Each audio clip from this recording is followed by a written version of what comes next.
100 tahun yang lalu seorang pria bernama Herschel pindah dari Kanada ke Amerika bersama istrinya. Ia bekerja di perusahaan pabrik acar timun sebagai tukang pemukul tikus dan dihargai 5 sen per 10 kali memukul tikus.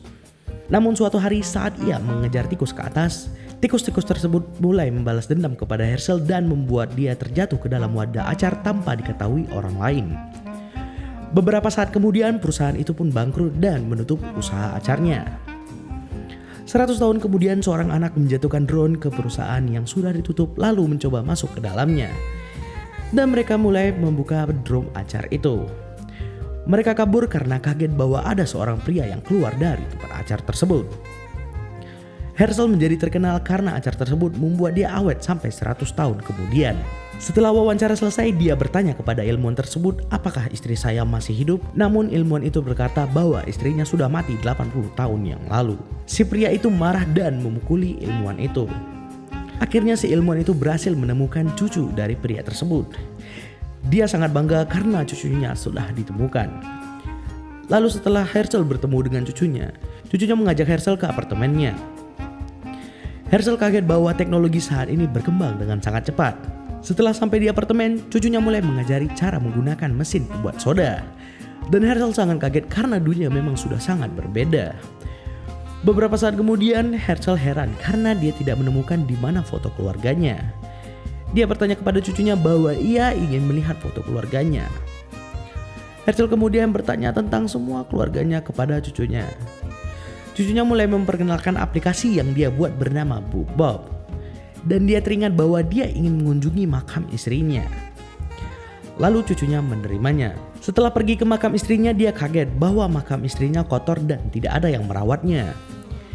Dia kaget bahwa ada papan nama di atas makam istrinya. Papan nama itu pun dirusak dan meninggalkan kotoran tepat di makam istrinya. Herschel sedih lalu mulai membersihkan makam istrinya. Herschel bertanya kepada cucunya kenapa ada papan nama ini di dekat makam istrinya. Dan dia berpikir bahwa orang tersebut adalah komplotan yang suka menjajah. Herschel kemudian memukuli orang yang sedang memasang papan nama itu dan mengajaknya untuk berkelahi. Namun naas, mereka akhirnya ditangkap dan harus membayar denda untuk kekacauan yang mereka buat. Setelah kembali ke apartemen, Herschel berniat untuk menghancurkan papan nama itu. Cucunya marah kepada pria tersebut dan menyinggungnya bahwa aku tidak punya uang sebanyak itu untuk menjatuhkan papan nama yang ada dekat kuburan istrimu. Pria tersebut memberikan saran kepada cucunya untuk memperkenalkan aplikasinya ke publik luas. Namun alhasil aplikasinya ditolak karena tindak kriminalnya.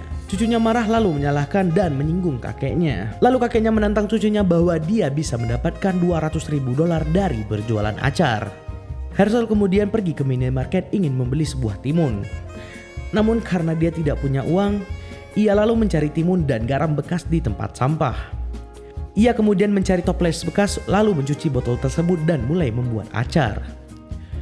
Dengan bantuan air hujan, acar tersebut pun berhasil dibuatnya.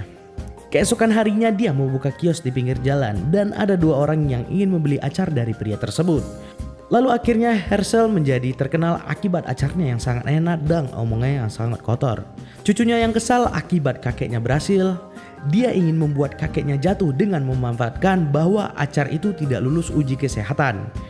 Karena Herschel menggunakan timun yang busuk dan juga menggunakan toples bekas. Lalu esok harinya petugas kesehatan datang dan menutup kios Herschel.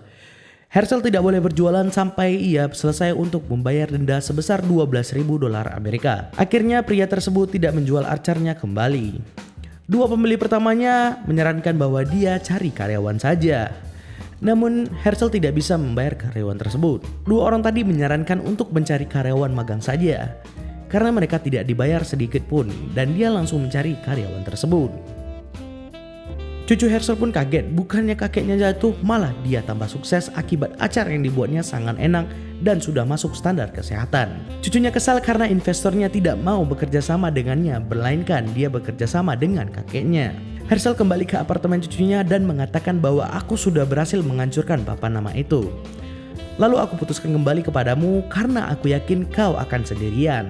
Cucunya tahu bahwa pria tersebut suka berkata kotor. Lalu ia merekomendasi, apa kau suka Twitter? Bagaimana kalau kau mengekspos acarmu di sana menggunakan kata-katamu? Tanpa pikir panjang, Herschel menyuruh asistennya untuk membuat kata-kata yang diinginkannya dan mengeksposnya ke Twitter. Pada esok harinya orang-orang berdemo karena kata-katanya menyinggung banyak orang dan asistennya pun ikut menyinggung ia juga. Dia menjadi semakin terkenal dan banyak konspirasi yang tercipta karenanya. Bukannya membuat Herschel jatuh, cucunya malah heran bahwa kakeknya menjadi semakin terkenal. Lalu dia menemukan sebuah ide untuk menjatuhkan kembali kakeknya.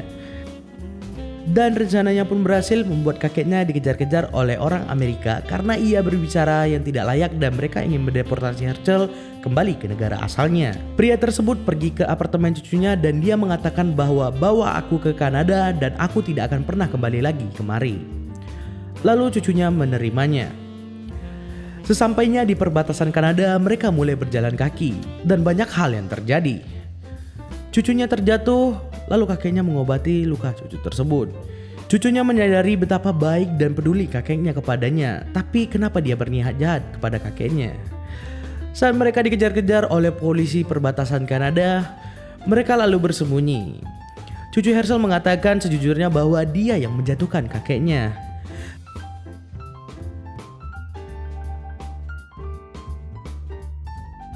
Kakeknya kesal lalu memukulinya dan membuat cucunya ditahan oleh polisi perbatasan.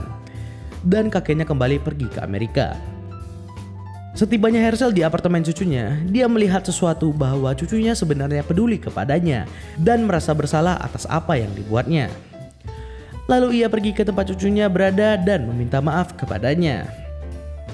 Cucunya membuat rencana untuk mempromosi acar sang kakek dan cerita pun tamat.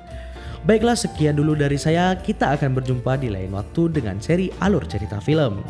Jangan lupa untuk like, komen, dan subscribe agar kalian tidak ketinggalan konten-konten menarik lainnya. Jika kalian ingin saya mereview alur cerita film, silakan buat di kolom komentar. Saya Jordi Darmawan, salam sampai jumpa.